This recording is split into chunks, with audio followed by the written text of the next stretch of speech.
This is my persuasive speech on how we should use our screen time. Ding, ding, ding. Between our phones, tablets, laptops, TVs, and other screens, it's no wonder how our phones have become an extension of our hands. So much is on our phone, most people feel lost and confused if they can't have their phone all the time. Even young children are being affected by this. Parents will just shove a screen in their faces to get them to stop crying or so they'll be entertained. Teens are constantly scrolling through Instagram, Snapchat, TikTok, and other apps. Adults are experiencing headaches, neck aches due to staring at a screen for hours on end. In today's society, phones and other screens have simply become an extension of ourselves. Most of the time when you see young children, they're looking at a screen of some sort, whether it is a TV program, phone, or tablet. Even from a young age, children know how to point their fingers so they can play a game on a screen. The American Academy of Child and Adolescent Psychiatry states that on average, children between the ages of 8 and 12 are spending 4 to 6 hours per day watching a screen. This can cause young children to have extensive amounts of screen time. This could cause young children to have extensive amount of screen time to have issues with sleep problems, lower grades in school, reading fewer books, less time with family and friends, not enough outdoor or physical activity, mood problems, less time learning other ways to relax and have fun, and others. They also state that children could learn violent behavior and view stunts that could inspire kids to do it themselves. It also encourages bad habits. When a child throws a fit, some parents will turn on a screen to make them stop. All this is doing for the child is rewarding them for their bad behavior.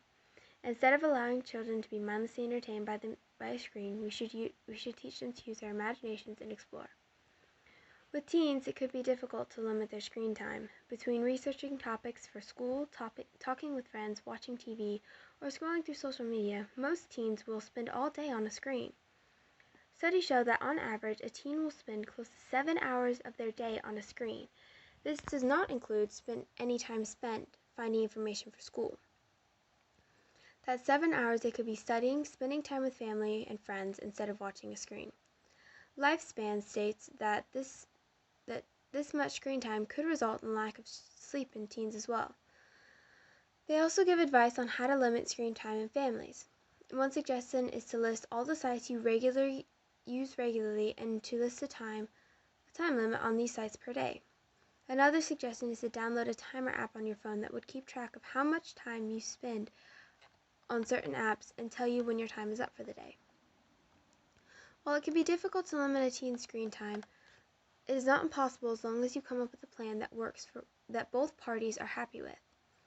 Surprisingly, it's not the teens that have the most screen time, it's the adults. They use their screens for about 11 hours per day. Probably where most of this screen time happens is at work or school where it cannot be avoided. Other screen time usage is at the end of the day when adults are trying to unwind after a long day. Just like with teens, many of the same strategies can be used to help limit screen time. The Mayo Clinic also suggests that adults help set an example for their kids by turning off the TV during homework or to go on a walk instead of picking up the phone. If parents are constantly on their screens, then most likely their children will follow. In conclusion, we as a society spend way too much time in front of a screen. While there are some programs that can be beneficial and educational to us, many of us put a screen in front of spending time with family and friends. This is what so many of us need to work on. By reducing our screen time, we can have more memories with our families and friends, and also set an example to our children on how we should use our screens. That is the conclusion of the persuasive speech. The screen time presentation will be attached in the Blackboard assignment turn-in sheet.